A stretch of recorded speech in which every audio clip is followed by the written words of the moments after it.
Hey everybody, it is Spaz and welcome to my Enforcer build video. I have done an Enforcer build in the past and it wasn't at level 100, and now that we are at level 100 I wanted to do this Enforcer build for you guys. Before we get started, I want to let you know that this video is going to be slightly different than my other build videos because we are not going to go step by step purchasing these skills. I apologize about that. As you can see, my spending cash has dropped significantly, and it's because I have respect over and over again making different videos for you guys and testing different things out so that I can give you good build videos. So we're just going to go over these skills as I have them purchased. I apologize about that. I need to do a solid farming session to increase my money supply, but I've been busy trying to get this video to you guys. So that's that. And then also my disclaimer for this video and with all my build videos is that I'm not advocating that this is the best Enforcer build out there. The word best when it comes to builds in this game is too subjective to try to suggest that something's better than another build is kind of far-fetched in my opinion, because there's so many options and so many pros and cons to every build.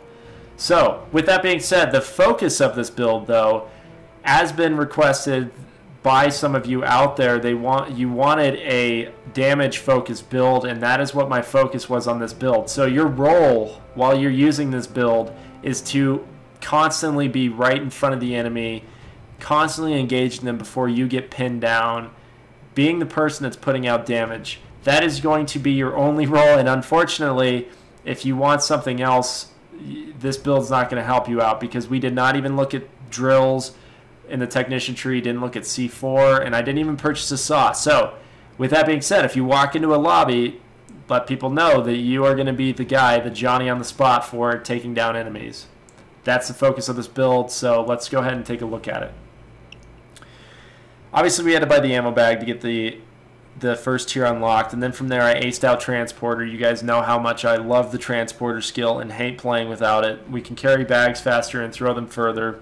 Goes a long way if you ask me, especially for how few points it is to get those skills. And then we go ahead and ace out Bulletstorm, which is one of the most important skills in the Enforcer tree. The aced out skill gives us a 10-second period of firing our weapon without depleting ammo. Why is this skill important? Well, we can take down bulldozers so fast with this skill using our 12-gauge shotgun, it's not even funny. And we can use it to clear out hordes of enemies or tight hallways where there are too many to deal with.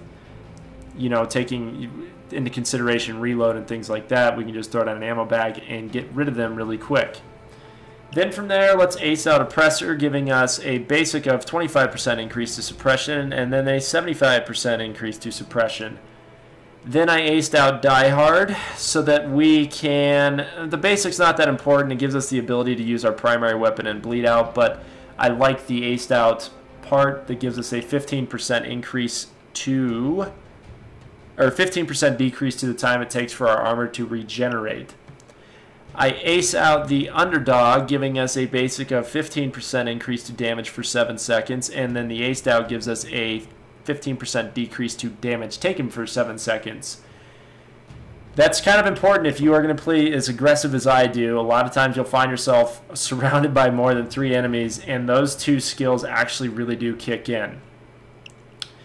Now, the Pumping Iron skill, you guys might scratch your head why I spend some skill points on this. I had some skill points left over after I went through all the other trees, finding all the damage-relevant skills. So I went ahead and I aced this out, and I'm actually kind of happy that I did after playing around with it. You can melee the lighter of the enemies to death with one melee strike, which is kind of funny because you're used to, you know, smacking them once and then waiting and then smacking them again. But this one, you can just one hit them and they go down. But it gives us a 100% increase to melee damage to all enemies when we ace it. So I did it and I like it. I had some points, like I said just a second ago, I had some points left over, so I put the basic into Tough Guy, giving us a reduction in camera shake when we are being damaged. It's a 15% decrease to camera shake. I find that very helpful, especially when aiming, because we are playing so aggressive. A lot of times we're being shot as we are shooting people, so that 50% reduction in camera shake, for me, is a no-brainer. Now, let's go up the left side of this tree, and then I'll work back down the right and then the middle. The left side is one of the most important parts of this tree because it is going to complement the weapons we will be using in this build. So the basic Shotgun impact gives us a 25% decrease to shotgun recoil, and the aced out version gives us a 33% increase to shotgun damage. 33% increase to the 12 gauge and the locomotive damage. Amazing. Now when I show you in a second how powerful those two weapons can be with some of these other skills, it's so OP and awesome that you've got to try this build. So then I buy the basic of the shotgun CQB, giving us a 50% increase to shotgun reload speed. That really helps, especially if we are right up against the enemy and we're worried about reloading. It's so effective getting that 50% increase in reload speed. I did not ace this out because I am not concerned about increasing my shotgun steel sight speed. I don't. For me, the steel sights are fast enough, so I don't need that increase. Then we go to hard boiled, and I buy the basic of this, giving me a 20% decrease to hip fire spread for shotguns. We do not need to ace this out because it gives us a 20% decrease to hip fire spread for all weapons. You don't need to throw those other 8 points in there. We already have that 20% reduction for our shotguns, and we will be using 2 shotguns, so I didn't spend the other 8 in there. Now, a lot of people that I've reached out to a few people and asked them what they thought of this build, if they had any recommendations, and somebody had mentioned that the 4-point spin on hard-boiled would be kind of a waste of money, or excuse me, skills, well I guess money too, saying that you shouldn't be hip-firing that often. I disagree. If you play aggressive like I do, sometimes it's not a smart idea to be aiming down the sights when you are right in front of the enemy. You can't monitor them that well. Your peripheral view you get focused in on one target and you don't see what the other enemies are doing. So a lot of times I do hip fire. Call of Duty style, I get it, but it's just one of those things that I've picked up through all my years of gaming, that sometimes there is a practical reason for hip firing, and since I do it often with this build, why not give myself a 20% decrease to spread while I'm hip firing. Now, we buy the basic of Overkill. We do not need to buy the aced out because the aced out gives us this multiplier to damage with all weapons, but we don't need to worry about all weapons because we're going to be running 2 shotguns. So basically what happens is whenever we kill somebody with either our primary or secondary weapon, we will get a 2 times multiplier damage with the shotgun for 6 seconds. So when I start to engage people, let's say they're off in the distance, I use my 12 gauge shotgun to kill somebody, and then I'll turn to some of the closer enemies and pull out the locomotive and have that 2 times damage multiplier going, and it's amazing. You can take down the tan, people refer to them as the tan FBI guys with the locomotive, just as effective with the 12 gauge. It's pretty awesome, and you can start to see how effective or how powerful this build is starting to become. Now, one thing I want to point out with this, so I tweeted David Goldfarb this morning asking him if skills in the trees stack, and he said, well, some do. And I asked him in particular, does the overkill skill stack with the Berserker skill? And he said, yes, it does. So let's take a look at that and take a look at what Berserker does. So the Berserker skill gives us a damage increase when we are low in health. Now that is rated by when we are below 40% in health, the basic gives us a multiplier in damage, and then when we ace it out, we get a damage bonus for all ranged weapons, so for our shotguns. Now the equation that goes into this, you should look it up on the website, pd2skills.info. It's essentially you take your health ratio and divide it by 0.4, that 40% marker in which this skill starts to kick in. Take that number, subtract it from 1, then multiply that by 1 and add 1, and you get the percentage increase of basically the damage multiplier. So effectively, somebody correct my math if I'm wrong. I'm not good with math, I'm not good with shapes, I'm not good with numbers, I'm sorry. But if we have 30% health, we effectively get a 25% increase in damage. So take that and stack it onto the 2 times damage multiplier when we kill somebody at low health. So now we have that skill stacking. Effectively, we are getting a 50% increased damage with our shotgun. Add that now to the additional damage we get here. Look at where we're going with this. We have an 88% increase to our overall shotgun damage. This build is comical at times because Yeah, especially when you're playing in lobbies with people that are carrying around assault rifles. They're stressing about ammo and they're struggling to get hits on enemies because they're not that accurate. We're not concerned about that. We don't have to worry about that. We can just mow down hordes of enemies without any problem at all. So before I continue to ramble on that, because I am pretty good at rambling, let's take a look at the middle of the skill tree. I'll start at the top because it's pretty common sense for me. I ace out Iron Man. Basic obviously unlocks us the ability to wear the improved combined tactical vest. And actually, you know what's a funny statistic about that is it is a 2 times an armor rating of the next heaviest armor. So that does go a long way when you think about it. If it is double the armor essentially, or the rating of that armor, the previous armor, that's pretty helpful to give us a tanking feeling. And then I ace it out because I found out that it's kind of nice to have that meleeing ability against shields, especially when you're playing in lobbies that seem to have a little bit of lag. You can jump up above the shields and headshot the guys carrying them if you're pretty quick. But I've noticed if I'm in a lobby that I'm not hosting and there's a little bit of lag anymore, when I jump up to get that headshot, I get knocked back down at the ground. So I just run up to people and melee. I just run up to shields now and melee them. Excuse me, I had like a little bit of verbal diarrhea coming out there. Sorry. I aced out Fully Loaded and the Ammunition Specialist. When I did ask people to give me recommendations for this build or to review my build, I had somebody actually tell me, and I found that my head exploded when somebody told me this, that it is a waste of 12 points to ace out Ammunition Specialist. Somebody said, and I kid you not, that as an enforcer you do not need to be carrying around ammo bags. I mean, I don't have to worry about ammo because I have this aced out Fully Loaded, giving me a 25% increase in ammo capacity and a 75% increase to ammo gain from dropped enemies. Yeah, I don't have to worry about ammo, but sometimes people in my lobby do. But most importantly, the reason I carry around ammo bags is because I can start to take down bulldozers or massive amounts of enemies at once by getting that, by proccing or getting the bullet storm skill active. That's why I carry ammo bags. So when somebody told me, hey, don't even waste skills on ammo bags, I started to scratch my head, and anyways, I'm going off on a tangent. But that's why I have those 2 aced out. I don't have to worry about ammo with the Fully Loaded, and then I use the Ammunition Specialist to proc the Bullet Storm skill. And acing this out is helpful for your teammates, especially lobbies with assault rifle users. The additional charges last a lot longer, and it's very helpful. So let's take a quick look at the Ghost Tree. I spent all the skill points there in the Enforcer Tree, and I had some left over, and I went around through all the trees, and I said, well, what skills are kind of helpful to have, you know, kind of help us with a few other things, but also paying attention to if anything had a damage bonus. So when I went into the Ghost Tree, obviously I have to buy the ECM, and then I went ahead and I aced out Sprinter. When we are wearing that improved combined tactical vest, we run really slow, so why not give ourselves a better sprint speed and stamina regeneration speed. So that's why I aced that out. Now, I bought the basic of Cleaner because it gives us a 5% increase to damage to special enemies.